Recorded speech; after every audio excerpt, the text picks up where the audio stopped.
Okay, everyone, this is part 3 of the video that we are talking here about the Illuminati's plans to stage another false flag. We're talking about the Reptilians' undersea base, their undersea city being attacked and destroyed, and that's good for humanity.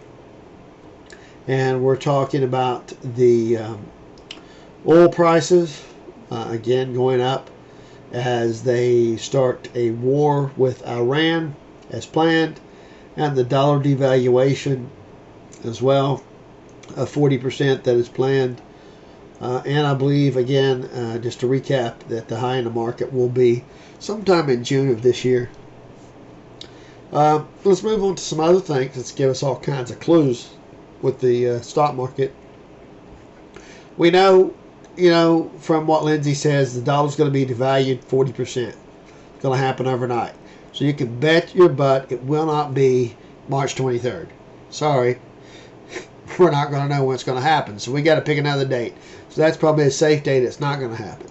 Then you got gold going up to $3,000 or more per ounce.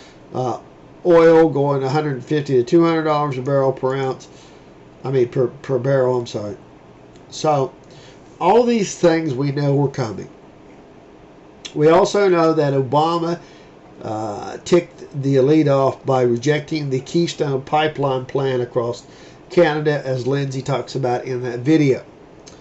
So this is more evidence that they will crash the market close to the election. It'll start to move close to the election. That's why I said it'll start in June, work its way down a little bit. It'll just look like a controlled sell-off.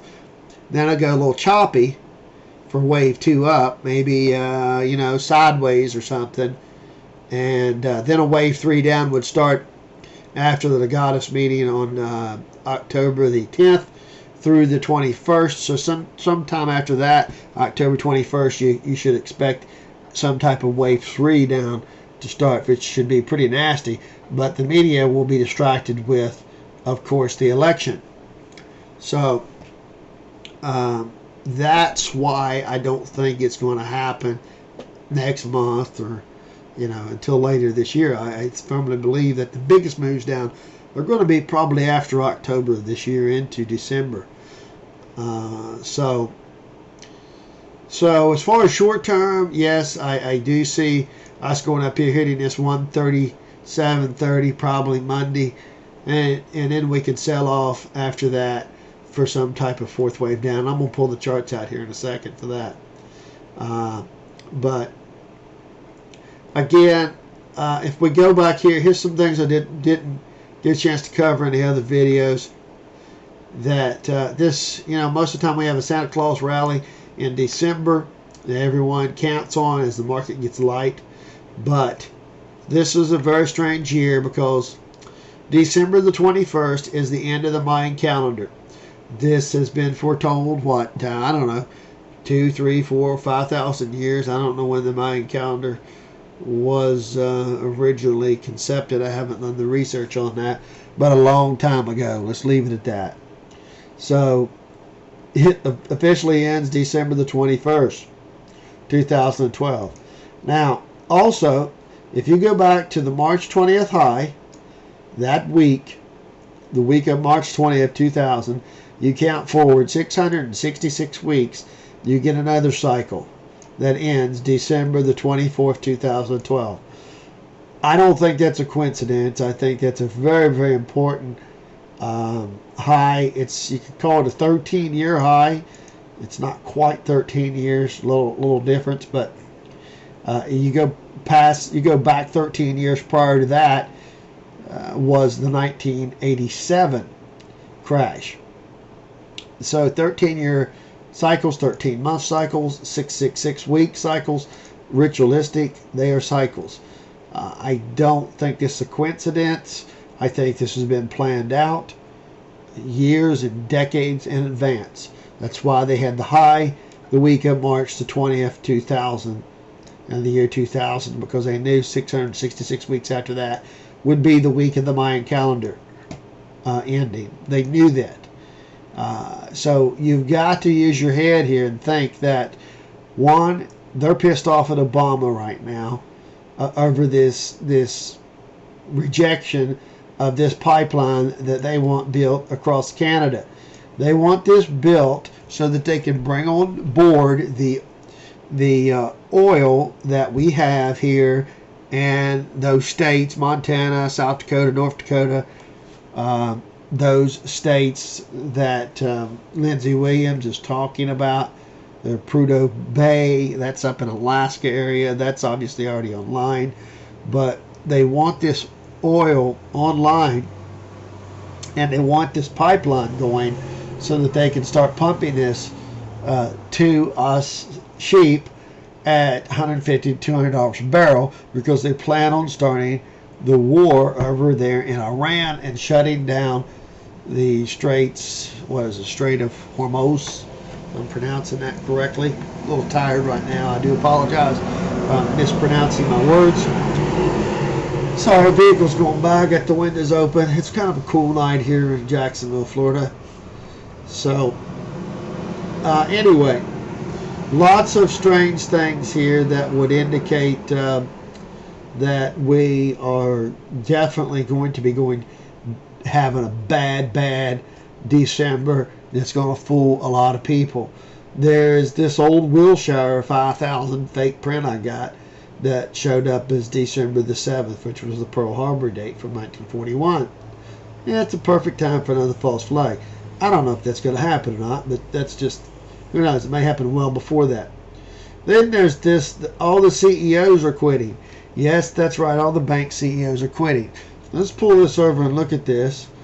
And what you're seeing here is that here's a list of all these people that are resigning from the banks. I did not go and do this list, but you can see it's a pretty extensive list of resignations. Even Lloyd Blankfein from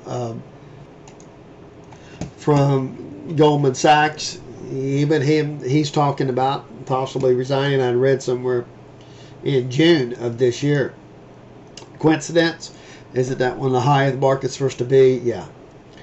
So, you know, this makes you wonder. This is a big list of bankers, gangsters, that are resigning prior to the coming stock market crash. Why? Well, they don't want to be accused of being part of it, obviously. Look how long I'm scrolling down through here, folks. I'm still scrolling. Still scrolling. Is this like the Energizer Bunny?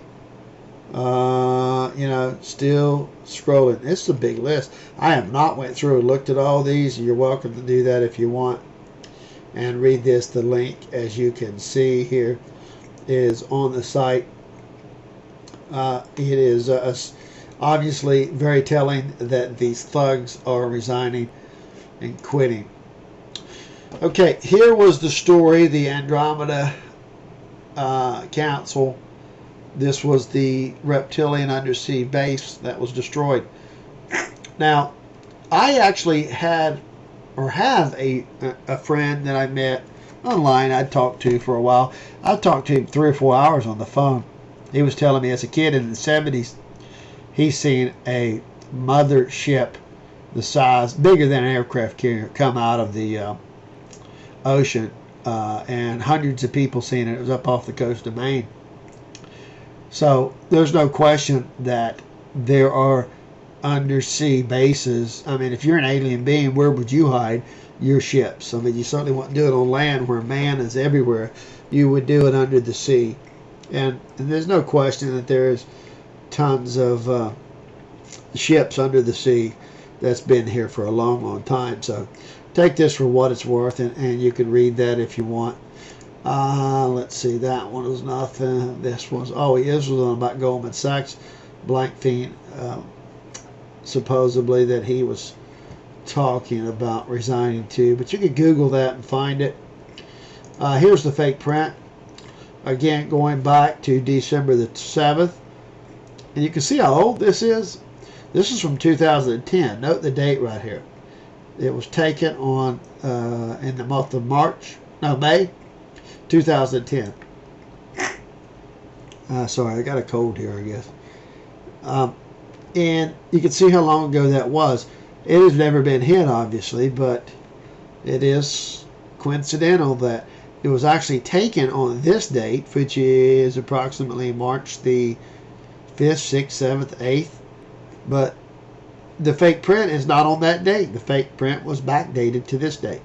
Much like that new fake print was backdated as well to the one for 10 point, the RSP, the one I just showed you earlier, which is for the S&P 500 that showed it at 10.22. That was backdated for March the 6th, May the 5th of 2010. Much like this one was backdated. Anyway, here's your story about Germany. That's all over the internet right now, so you can Google it, find it anywhere. The rumors. Obviously, you know that when they tell us about it, it's not likely to happen. It's misdirection. So you have to think outside the box and probably go long at that time. So